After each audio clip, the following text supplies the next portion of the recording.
Hi everyone.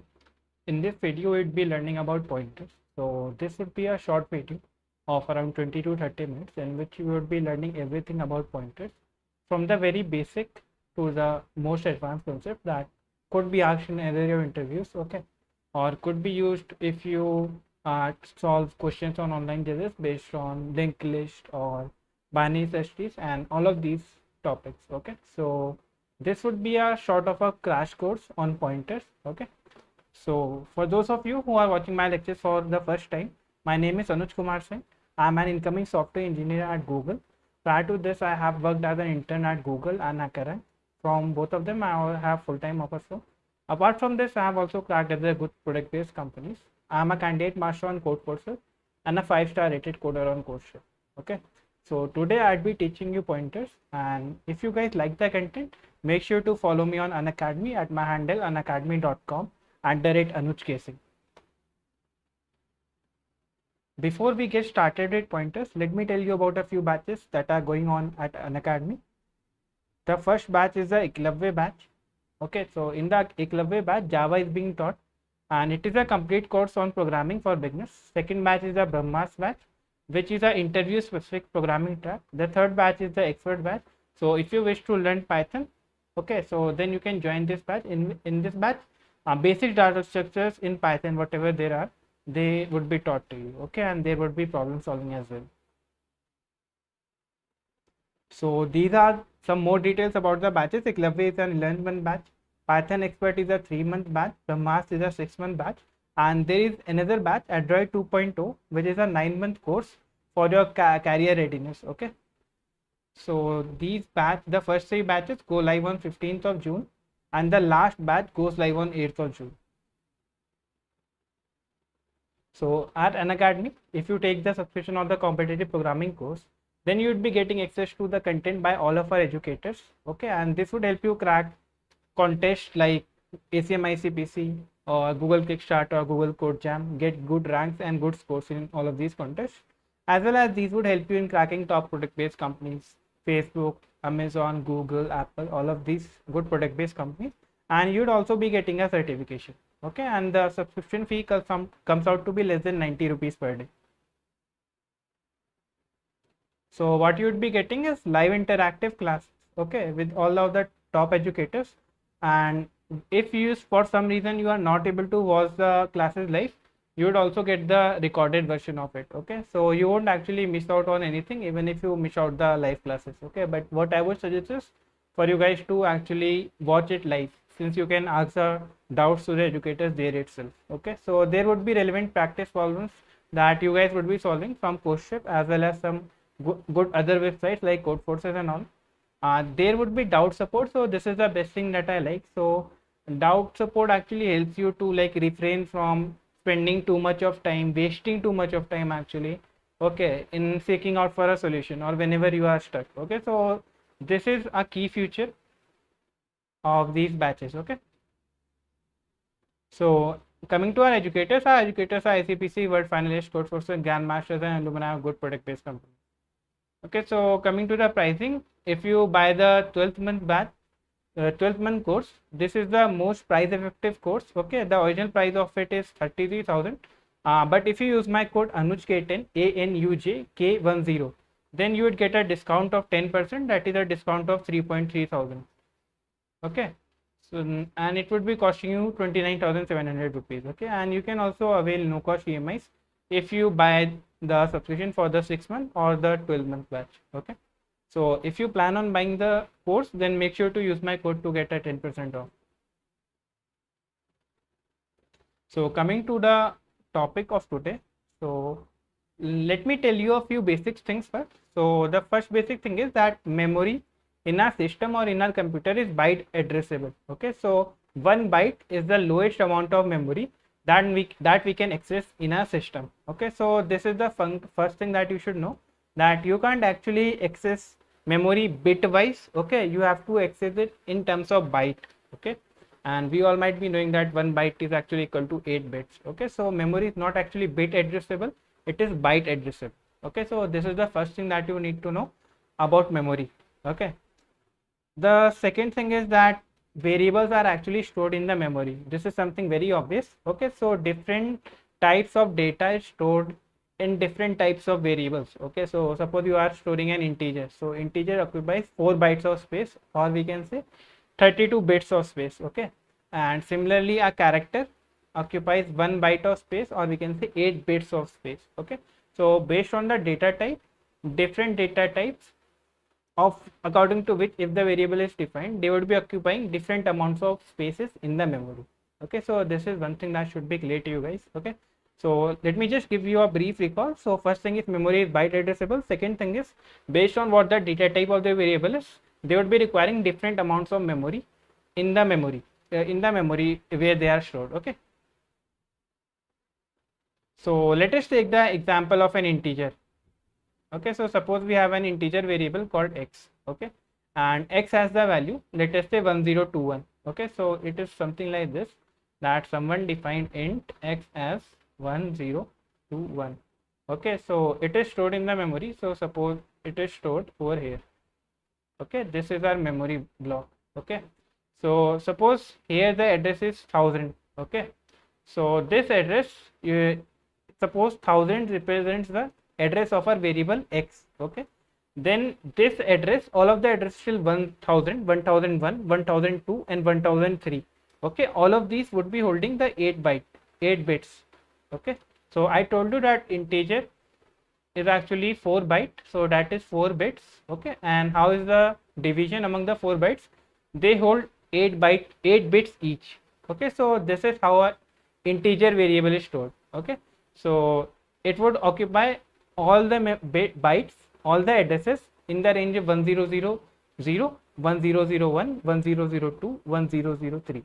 Okay, so this is how an integer variable is stored in the memory. Okay, and if someone asks you what is the address of this variable x, you would tell the address of the first byte, that is 1000. Okay, so this is something that you should keep in mind, that whenever someone asks you the address of x, then you should tell the address of the first byte. Okay,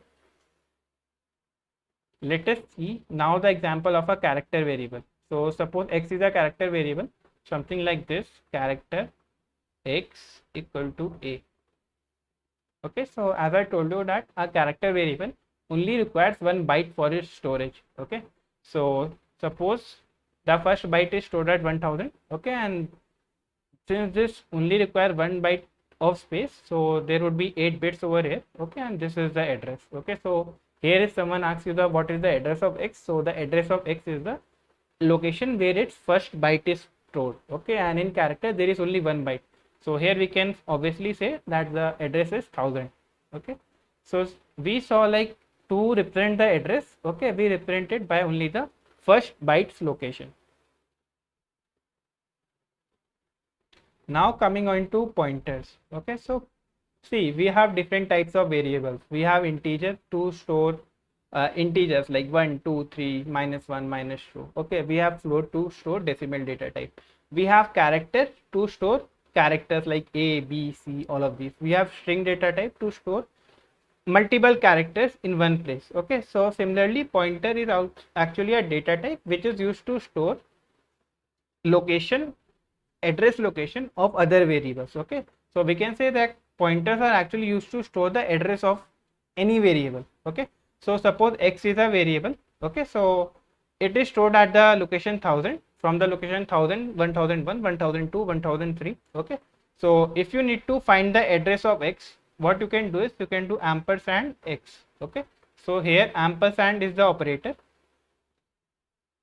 okay, which helps you get the address of any variable. Okay, so if you want the address of any variable, what you just need to do is put the ampersand before the name of the variable. Okay, so here our variable is x, so we write ampersand x, and what it gives you is the address of the first byte. Okay, and what is the address of the first byte? It is 1000. Okay, so if we try to print the value of ampersand x, that is this, then 1000 would be printed on the terminal or on the screen. Okay, so pointers are just variables which are used to store these addresses. Okay, and how can we access the address? How can we know that at what location some particular variable x is stored? We can just write ampersand in front of the name of the variable, this would give us the address of that variable. Okay, address of the location where the first byte of that variable is stored.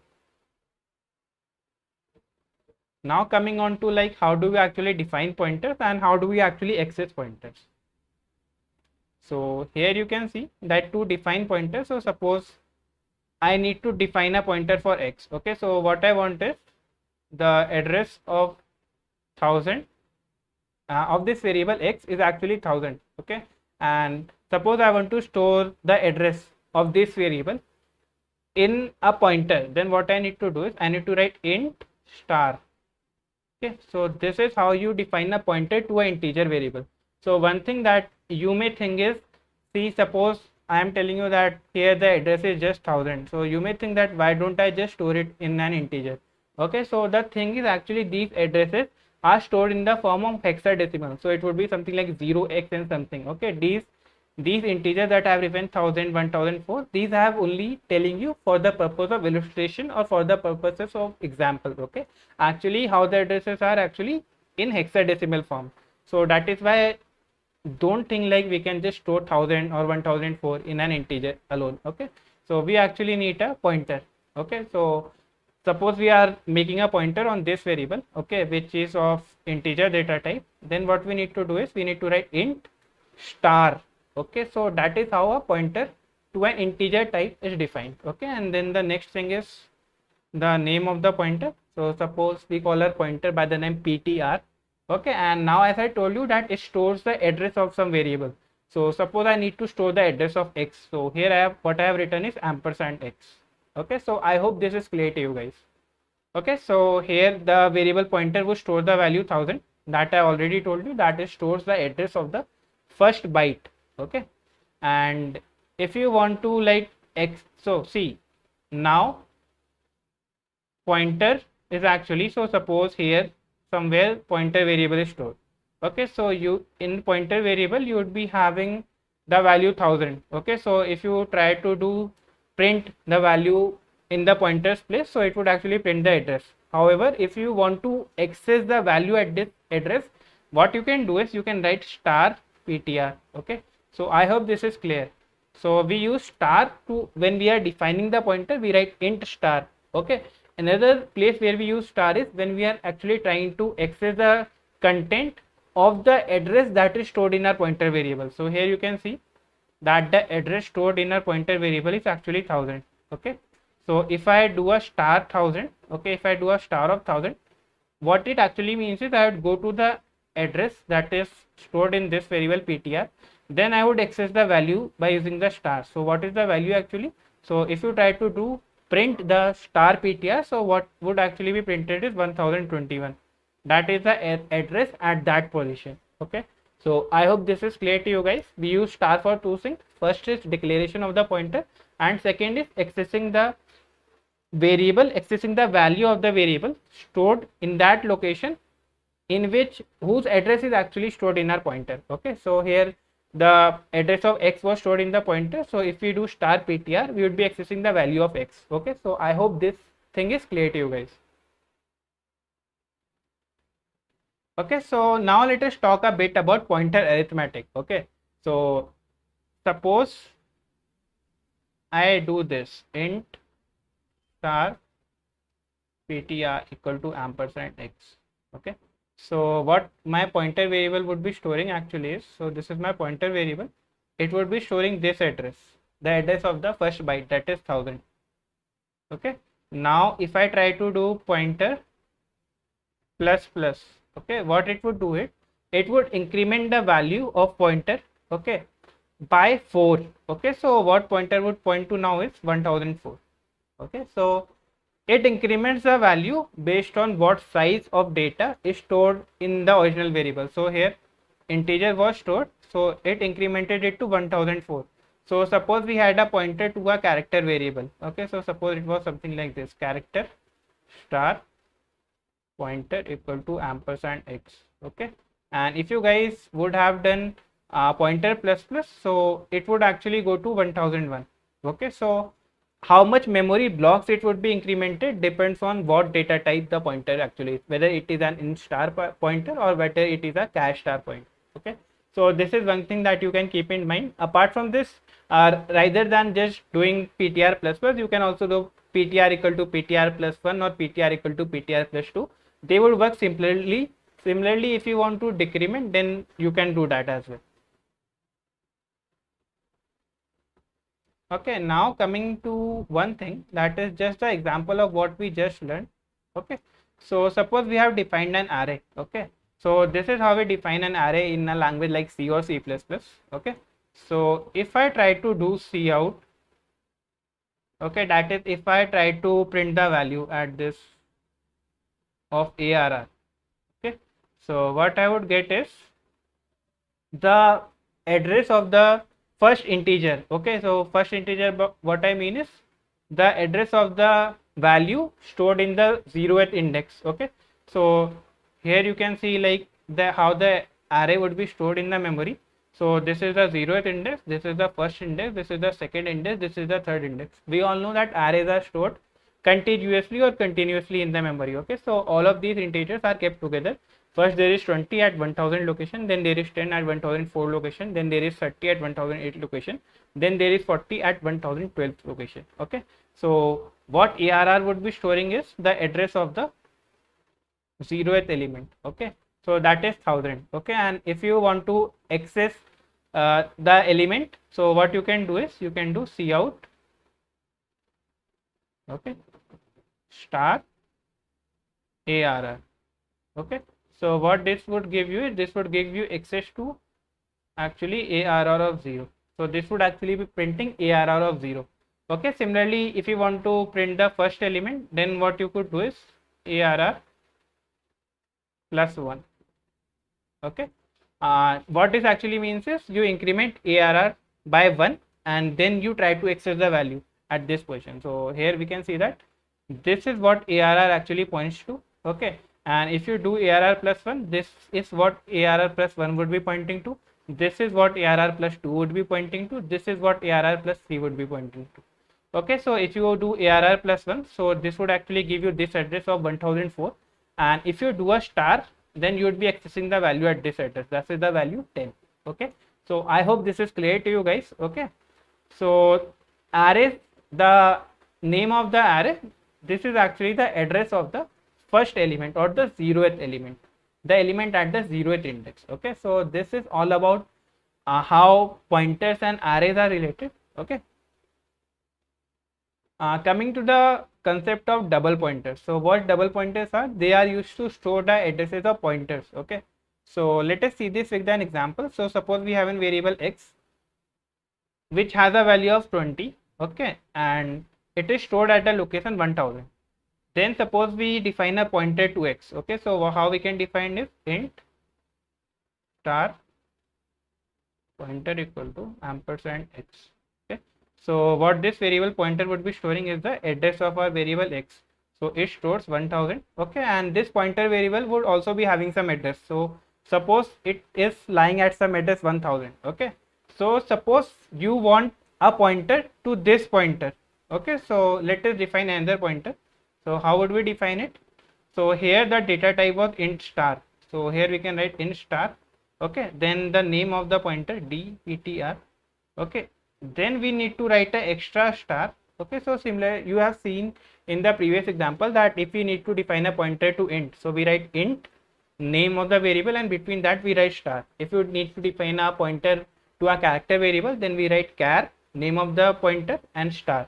If we need to define a pointer to a integer pointer, then what we need to write int star name of the variable and another star between them. Okay, so there would be two stars, so it would be int star star dptr. Suppose this is the name of a double pointer and we initialize it with the value of pointer. Okay, so what dptr would be holding is the value of this, so that is 2000. Okay, and suppose it lies as the address 3000. Okay, so this is how you actually define a double pointer. Okay, and if you try to access the value at double pointer, okay, then what this would actually lead out to, first we will see what is the address stored at d pointer. So the address stored is actually 2000. Okay, now we would go to this address and what it does is this helps access the value at the address 2000. So what is the value at address 2000? It is 1000. Okay, so this would actually print out 1000. Okay, and suppose you do this, let us say you do double star of d pointer. Okay, then what would it lead to? So this is the variable d pointer. Okay, so the address is actually that is stored in it is actually 2000. So if you do a star of 2000, you would get 1000 actually. Okay, since star 2000 would give you the value that is stored at the address 2000. So what is the value? It is 1000 actually. So this entire thing, as we saw previously, would evaluate to 1000. Okay, now when we do star of 1000, it would give you the value that is stored at the address 1000. So what is the value stored? That is actually 20. So this would actually print 20. Okay, so I hope this is clear to you as well, that what the concept of double pointers is. Okay, so coming to the final part. Okay, so that is pointers in functions. Okay, so let me tell you a bit with an example. Okay, so suppose you are given a variable 20. Okay, so this is your main block and these are two functions. The name of the first function is foo1, the name of the second function is foo2. Okay, so and here you pass the variable a. Okay, so here the variable would be passed to our function foo. Okay, so here when we pass it normally, what would we pass is a copy of that variable. Okay, so suppose this variable 20. So this is what our memory looks like. Okay, and here is our variable. Okay, a equal to 20 stored in some memory location, let us say of whose memory location is 1000. Okay, so now the variable that would be passed to foo1. Okay, this is not the original variable, this is a copy to the original variable. So a new variable would be created, a, whose value would be 20. Okay, which would be at some different location. So suppose let us say it is at the location 2000. Okay, so this location would be in the memory somewhere, but although the variable is the same, okay, the value of the variable is the same, but it is a copy of the original variable. Okay, so here if you make any changes, whatever changes that you make would be made in this variable and not at the original memory location. Okay, the changes would not be made over here, it would be made only over here.